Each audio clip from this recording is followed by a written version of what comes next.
পূজার ঢাকে ঢাকে যখন সাবরুম মহকুমা মুখর, তখন সেই আনন্দের ভিড়েই ধরা দিল এক অন্যরকম বার্তা। ভক্তির সঙ্গে সমাজ দায়িত্বের সুন্দর মেলবন্ধন।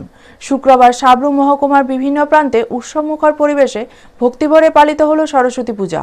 স্কুল ও কলেজের ছাত্রছাত্রীদের সক্রিয় অংশগ্রহণে প্রাণ পায় প্রতিটি পূজা মণ্ডপ। তবে বিশেষভাবে নজর কাড়ে মাইকেল মধুসূদন দত্ত কলেজের ছাত্রছাত্রীদের ব্যতিক্রমী উদ্যোগ। পূজার আনন্দকে তারা সীমাবদ্ধ রাখেনি শুধু আচার অনুষ্ঠানে, বরং সেই মঞ্চ থেকে সমাজ সচেতনতার বার্তা ছড়িয়ে দেন। বেটি বাঁচাও বেটি পড়াও এবং বাল্যবিবাহ প্রতিরোধ পোস্টার ও লিফলেটের মাধ্যমে এই বার্তা সাধারণ মানুষের কাছে পৌঁছে দেন কলেজের ছাত্রছাত্রীরা। কলেজ প্রাঙ্গণে আয়োজিত এই সচেতনতা কর্মসূচিতে উপস্থিত ছিলেন কলেজের অধ্যক্ষ অনুপম গুহ এবং সাবরুম মহকুমার শাসক সুমন রক্ষিত। তাদের উপস্থিতিতে লিফলেট বিতরণ ও সংক্ষিপ্ত বার্তাদান কর্মসূচি আরও তাৎপর্যপূর্ণ হয়ে ওঠে। এই উদ্যোগ স্পষ্ট করে দেয়, ধর্মীয় উৎসব মানেই কেবল পূজা পার্বণ নয়, এটি সমাজের গুরুত্বপূর্ণ ইস্যুতে মানুষের ভাবনাকে নাড়া দেওয়ার এক শক্তিশালী মাধ্যমও বটে।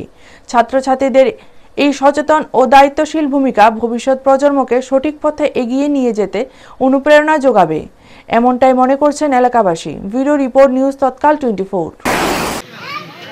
আজ আমরা বাগদেবীর আরাধনার পাশাপাশি এক বিশেষ কর্মসূচির আয়োজন করেছি, তা হলো বেটি বাঁচাও বেটি পড়াও। আমরা মেয়েদের সুরক্ষার এবং সঠিকভাবে বড় হওয়ার জন্য, তার পাশাপাশি ওর বাল্য বিবাহ রোধে আমরা বিভিন্ন ব্যবস্থা গ্রহণের আয়োজন করেছি।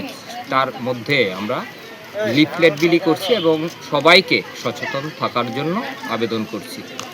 এবং এই হলো আমাদের মূল লক্ষ্য, সেটা হচ্ছে বাল্য বিবাহ মেয়েদের যাতে না হয়, কারণ ওর বিভিন্ন সমস্যা দেখা দিতে পারে ভবিষ্যতে। ধন্যবাদ।